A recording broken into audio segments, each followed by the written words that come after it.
Charles Lucky Luciano was an Italian-born American gangster, considered a criminal mastermind of the 20th century and the father of modern organized crime.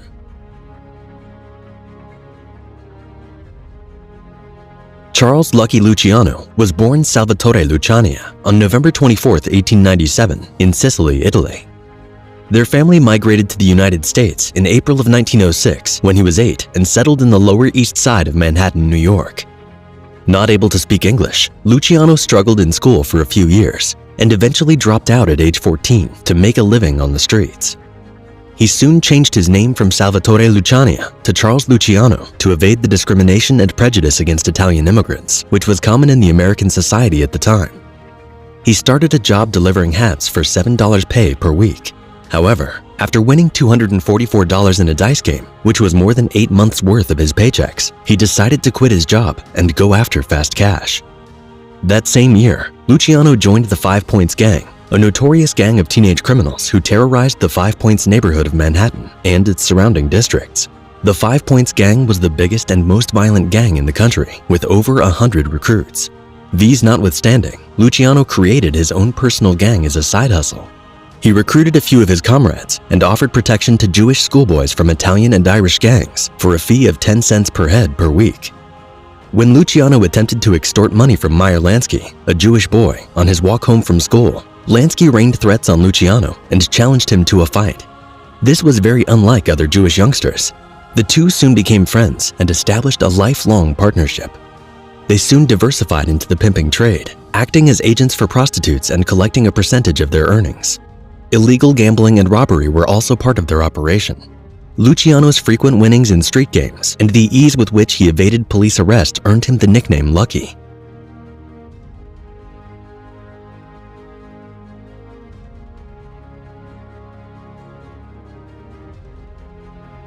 In January 1920, the 18th Amendment to the United States Constitution took effect. It prohibited the manufacture, sale, and distribution of alcoholic beverages throughout America, making the illegal distribution of alcohol an insanely lucrative business for criminal gangs. By that time, Luciano, aged 22, had made acquaintances with New York crime bosses and ringleaders in the bootlegging business. Shortly after, Lower Manhattan criminal gang boss Joe Masseria, also known as Joe the Boss, hired Luciano as one of his lieutenants. At the same time, Arnold Rothstein, a Jewish mob boss and gambling kingpin, saw potential in Luciano and trained him on how to run bootleg alcohol as a business.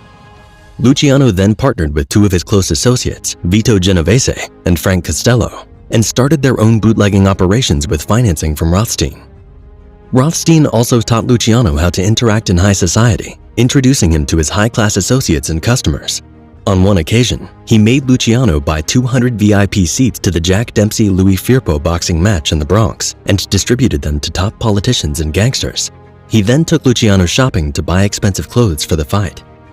By 1925, Luciano, aged 28, had established an extensive network of protection and prostitution rackets, illegal gambling, and bootlegging operations in New York and Philadelphia, and made a personal income of about $4 million per year, equivalent to over $60 million in present-day value.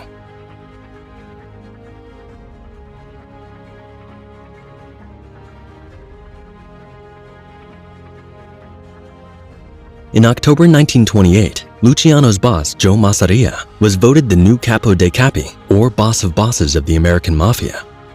Unlike Luciano's mentor, Rothstein, his boss Masseria was uneducated, with bad manners and poor managerial skills. Masseria started demanding monetary tributes from other mafia bosses. When a group of mafia bosses, led by Niccolo Schiro, tried to oppose this practice, Masseria asked Schiro to pay a fine of $10,000 and to step down as leader of his clan, and Schiro complied. Notwithstanding, Masseria's opponents continued to increase within the American mafia. Most of them were originally from the Sicilian town of Castellammare del Golfo, Schiro included. In February 1930, when Masseria ordered the assassination of Gaetano Reina, a Castellammarese loyalist, the rivalry between Masseria's camp and the Castellammarese escalated into a bloody mafia war of 1930 and 31. After several killings and counter-killings on both sides, the Masseria camp suffered significant blows with the death of their chief hitman Giuseppe Morello on August 15, 1930, and two key allies, Manfredi Mineo and Steve Ferrigno, on November 5, 1930, thereby turning the tides of the war in favor of the Castellammarese. To make matters worse, there was an ongoing generational conflict in the Masseria camp between the old Sicilian-born leadership and the younger and more diverse American-born Italians, known as the Young Turks. The Young Turks, led by Luciano, were much more forward-thinking and hated the unnecessary orthodox norms in the mafia, such as the unwillingness to work with non-Italians. Also, they viewed the conflict with Castellamarese as unnecessary and bad for business, and were determined to bring it to an end. Luciano and the Young Turks believed that their boss's greed, conservatism, and bloodthirstiness kept young Italian mobsters poor, while Jewish and Irish gangs got rich. Luciano's vision was to create a national crime syndicate through which the Italian, Jewish, and Irish gangs would come under one umbrella, pool their resources, and transform organized crime in America into a lucrative and flourishing business for all. Driven by ambition, and with the Castellamarese victory becoming imminent, the young Luciano, together with another Masseria ally Vito Genovese, secretly reached out to the Castellamarese leader Salvatore Maranzano for a deal, based on which Luciano agreed to arrange for Masseria's murder, after which Maranzano would call for an immediate ceasefire. It was also agreed that Luciano would take over all Masseria's rackets and become Maranzano's second-in-command in the new mafia government that would be created. On April 15, 1931, Luciano lured Masseria into a meeting at the Nuova Via restaurant on Coney Island. While playing cards, Luciano excused himself to the bathroom shortly before gunmen invaded the restaurant and sprayed Masseria with machine gun bullets. The Castellamarese leader, Salvatore Maranzano, became the new head of the American Mafia, and Lucky Luciano became his second-in-command as per their agreement. Maranzano restructured the American Mafia by dividing the Italian gangs in New York into 5 families. Also, the major urban areas in the Northeast and Midwest of the United States were organized into 1 family per city. New York alone was attributed 5 families due to the high volume of organized crime in the city.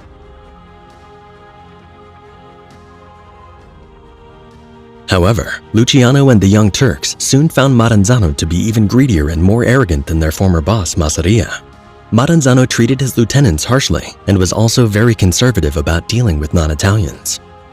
Maranzano felt threatened by Luciano's increasing popularity amongst the younger mobsters, who openly applauded the ideology of a modern mafia, whereby Italians, Irish, and Jewish gangs would pool their resources and turn organized crime into a lucrative business for all.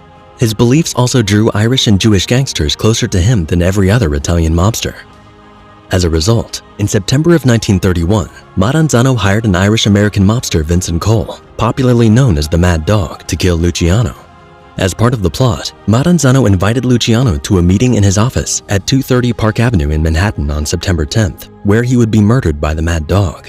But before the plan could be carried out, one of Maranzano's young lieutenants, Tommy Lucchese, alerted Luciano that he was marked for death. Luciano decided to act first. Instead of going for the meeting, he sent 4 Jewish hitmen who disguised as federal agents, invaded the meeting premises, and shot Maranzano dead. The hitmen were loaned to him by a Jewish friend, Benjamin Bugsy Siegel. Luciano then decided to quickly eliminate the old-world Sicilian bosses, who were Maranzano's closest allies. The mass purge started with the murder of Joseph Siragusa, the head of the Pittsburgh crime family, who was shot dead at his home, the disappearance of Joe Ardizone, the head of the Los Angeles crime family, as well as 2 other of Maranzano's key allies, Samuel Monaco and Louis Russo, whose corpses were found in Newark Bay, New Jersey. All these happened within a week after Maranzano's murder.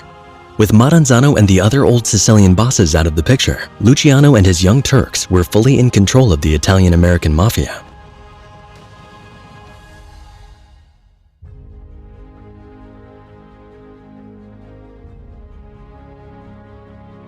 Despite his widespread support and charisma, Luciano never assumed the position of head of the American Mafia, even though he would have faced very little or no opposition in doing so. Basically, Luciano envisaged a modern mafia with a transparent system of governance, whereby a committee of trusted men who represent the different mafia families would sit, deliberate issues, and settle disputes between mafia members instead of looking up to one supreme leader. While retaining the basic family structure that Maranzano had put in place, Luciano abolished the position of capo dei capi, or boss of bosses. He created the American Mafia Commission, which comprised leading members of the 5 New York crime families, to collectively govern mafia activities in New York. Also, Luciano knew that taking the title of capo dei capi would make him a target for an ambitious challenger from another family, or even from within his own clan. The idea was to quietly control mafia operations without assuming the title of leader. Luciano elevated his most trusted allies to high-level positions within his crime family. He made Vito Genovese his underboss and Frank Costello his consigliere. He also made his non-Italian friends, Meyer Lansky and Benjamin Siegel, his top advisors and trusted allies. He selected the most lucrative criminal rackets in New York City, such as illegal gambling, extortion, bookmaking, loan sharking, and drug trafficking, to be controlled by his own crime family. He then penetrated labor unions and controlled the city's most lucrative businesses like garbage hauling, trucking, and construction. Luciano was also in charge of the Manhattan waterfront and New York's fashion district.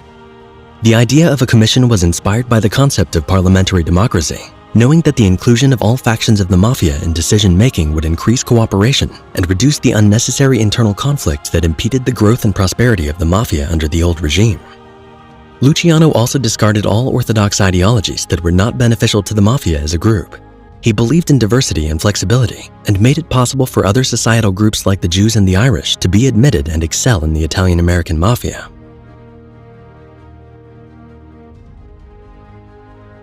Though originally composed of representatives of the 5 families in New York, the crime families from other major cities like Buffalo, Chicago, Philadelphia, and Detroit later joined the commission.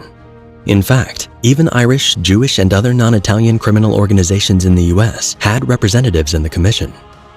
In essence, Luciano had succeeded in bringing all the different mafia gangs in America under one umbrella.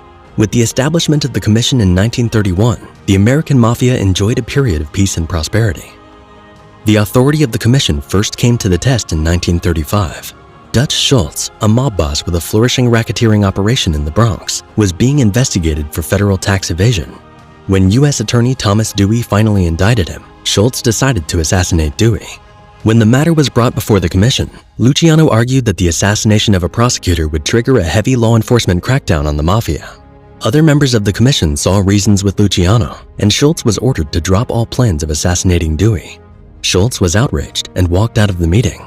Some days later, Albert Anastasia, a mob boss and expert hitman, came to Luciano with information that Schultz had contacted him to kill Dewey. The commission immediately held a secret meeting, and after 6 hours of deliberation, it was decided that Schultz should be eliminated. The task was given to Lepke Buchalter, who was head of the mafia hit squad Murder Incorporated. On October 23, 1935, before he could kill Dewey, Schultz was shot dead in a tavern in Newark, New Jersey.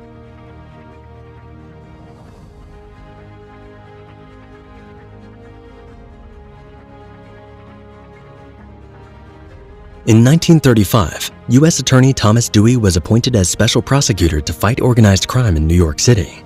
Dewey launched an investigation into prostitution racketeering, targeting the networks of Lucky Luciano, alleged to be the most prominent prostitution racketeer in the city. With a task force of 160 police officers, he raided over 200 brothels in Manhattan and Brooklyn on February 2, 1936, and arrested over 100 prostitutes. He then pulled them to court, where a judge set bails of $10,000 per person, way beyond the women's means to pay. Dewey then convinced the prostitutes to cooperate rather than remain in jail. Luckily for the prosecutor, some of the women had been beaten and abused by the mobsters who ran the prostitution rackets, and so did not hesitate to testify against them. Some of the testimonies mentioned Luciano as the ringleader. By the end of that month, Luciano was indicted, but he fled to Hot Springs, Arkansas. Unfortunately for him, he was cited in Hot Springs by a federal agent from New York on a different assignment. The agent informed Dewey, and Luciano was arrested on April 3, 1936. On April 17th, Arkansas authorities handed him over to 3 New York police detectives for extradition. The detectives were accompanied by 20 local police officers to prevent any mob rescue attempt. The trial began on May 13, 1936. During the hearing, Dewey accused Luciano of being the leader of a massive prostitution ring known as the Combination. Dewey used tricky questions that prompted Luciano to provide a convenient answer, then used telephone records and witness testimonies to expose Luciano for lying on the witness stand. Furthermore, Dewey ruthlessly pressed on Luciano's arrest records and his relationship with renowned racketeers like Joe Masseria and Ciro Terranova. Just when he thought it couldn't get any worse, Luciano was asked by the prosecutor to explain why his federal income tax records claimed he only made $22,000 per year, whereas he was evidently living on millions of dollars. The defendant couldn't come up with an answer.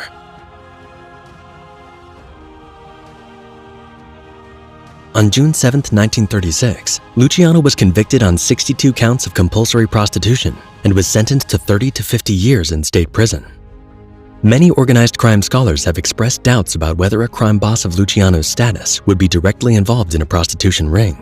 This viewpoint was corroborated by some of Luciano's contemporaries like Joseph Bonanno, who revealed that Luciano's soldiers used his name to intimidate brothel keepers into paying protection money, and argued that Dewey's case and evidence were built on the Luciano name and not on the person. Also, legal scholars have described the evidence presented by Dewey as being astonishingly thin, arguing that it would have been more appropriate to charge Luciano with extortion.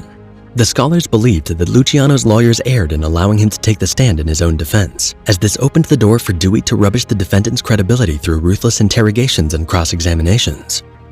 While in prison, Luciano continued to rule his criminal empire through his underboss Vito Genovese. However, Genovese fled to Italy in 1937 after being indicted for murder. Luciano then appointed his consigliere, Frank Costello, as the new acting boss of the Luciano crime family. Luciano continued to appeal his case until October 1938, when the US Supreme Court refused to repeal the sentence. When that happened, Luciano stepped down as family boss, and Costello officially assumed the position. Luciano was moved to the Clinton Correctional Facility in New York. The prison authorities set aside a kitchen for him, where David Battillo, a convicted mobster, prepared special dishes for Luciano. He is reported to have built a church in prison, which became famous for being the only freestanding church in the New York State correctional system.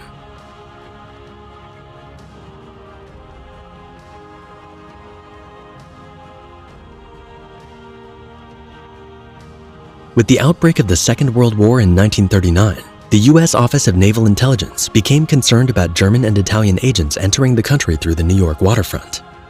The enemy threats to the docks were supposedly manufactured by the sinking of a French ocean liner, SS Normandy, in New York Harbor by Anthony Anastasio, brother of one of Luciano's lieutenants, Albert Anastasia, who controlled the docks. At that time, SS Normandy was the largest and fastest passenger ship afloat, crossing the Atlantic in just 4 days. Until today, it is known to be the most powerful steamship ever built. Knowing that the mafia controlled the waterfront, the US Navy contacted Luciano for a secret deal. In 1942, the US Navy and the state of New York struck a deal with Luciano, based on which Luciano agreed to provide intelligence to the Navy and also assured them that there would be no dock worker strikes during the war. He went further to provide the US military with the contact information of key members of the Sicilian mafia in preparation for the Allied invasion of Italy. During the negotiations, Luciano was moved to the Great Meadow Correctional Facility, which was much closer to New York City. Other significant contributions made by Luciano to the war have remained classified military information. On January 3, 1946, shortly after the end of the war, Thomas Dewey, now governor of New York, commuted Luciano's sentence as a reward for his wartime cooperation, but on condition that he had to be deported to Italy, never to return to the US. On February 2nd, 2 federal immigration agents accompanied Luciano from the correctional center to Brooklyn Harbor, where he was deported to Italy.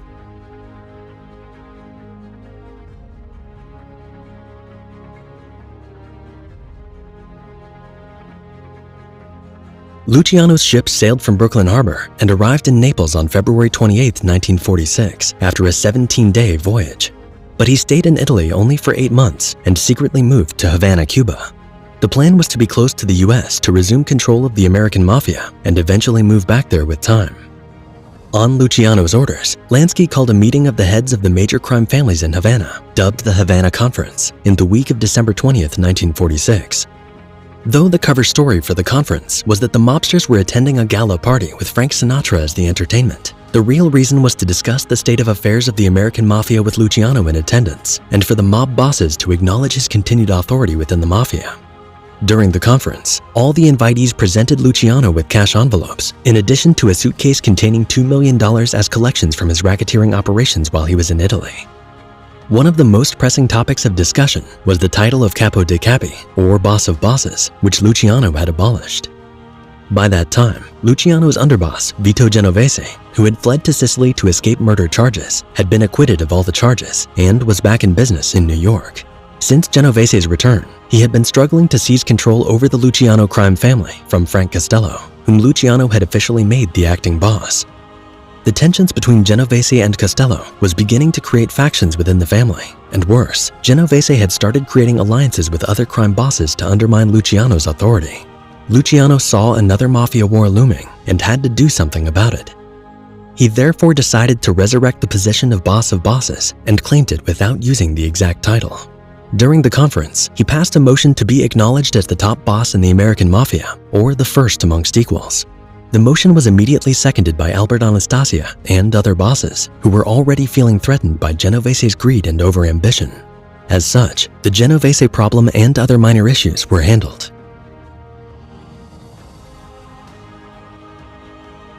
Cuba seemed to be a perfect location from where Luciano would maintain control of the American mafia while in exile.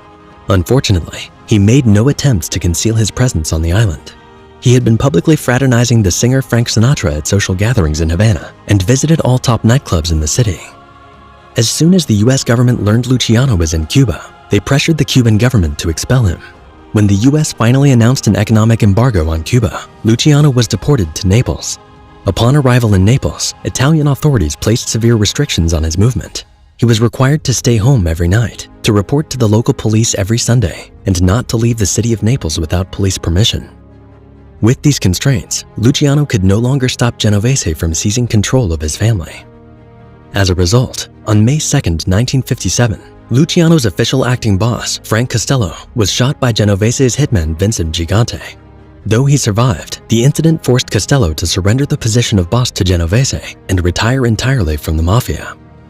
On October 25, 1957, Albert Anastasia, another trusted Luciano ally, was shot dead by two gunmen in a barber's shop as he relaxed on the barber's chair.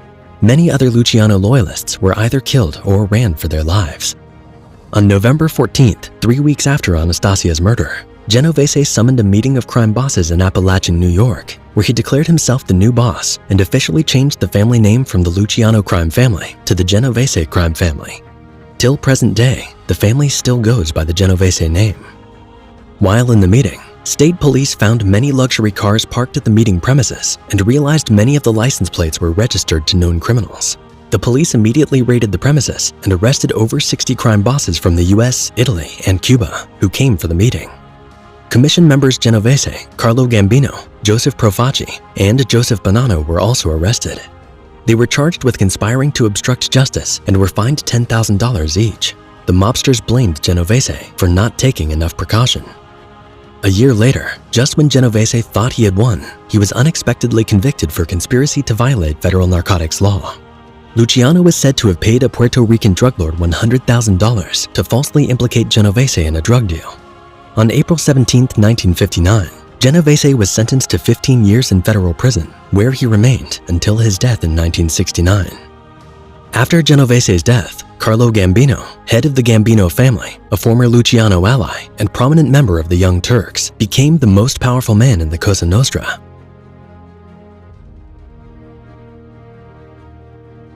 On January 26, 1962, Luciano went to the Naples International Airport to meet with Martin Gauche, an American film producer working on a movie based on Luciano's life story.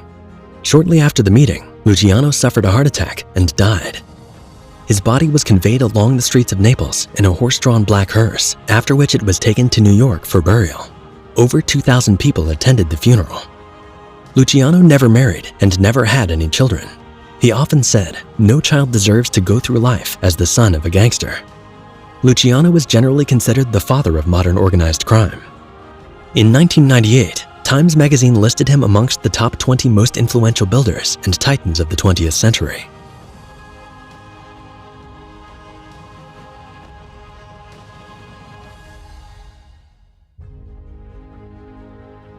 Thank you for watching. If you have a video idea, why not leave a comment below? And if we make it, we'll give you a big shout out. And please don't forget to subscribe to our channel and hit the notification bell for more videos on crime stories, notorious outlaws, and historical scandals.